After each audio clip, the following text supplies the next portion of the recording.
річка з вишневого саду, кличе козак дівчиноньку собі на пораду. Гей, гей, гей, гей, гей, гей, гей, кличе козак дівчиноньку собі на пораду.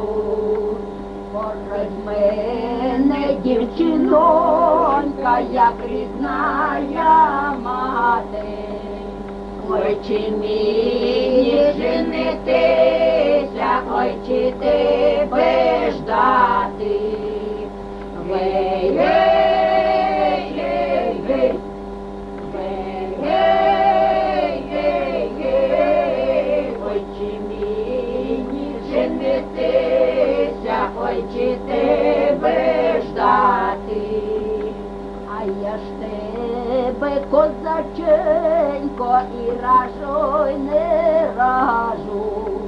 Я з тобою вечір стою, на другого гляжу.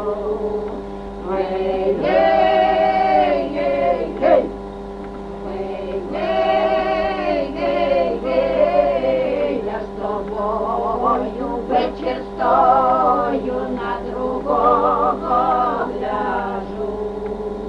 Бодай же ти, дівчинонько, тоді заміж вийшла, як у полі край дороги рута м'ята зійшла.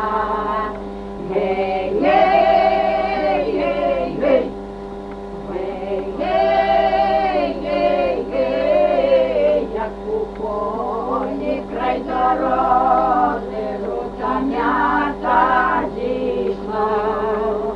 Бодай же ти, козаченько, тоді оженився, як у млині на камені купілю родився. Гей, гей, гей, гей, гей, гей, гей, гей, як у млині на камені купілю родився. Дівчинонька догадалась, посіяла м'яту, дощик бризнув, м'ята зійшла, дівка заміж вийшла.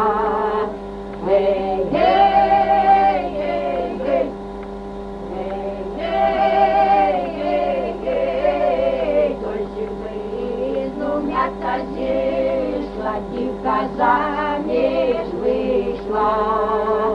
А у млині на каміні купільний вродився, старий козак з бородою,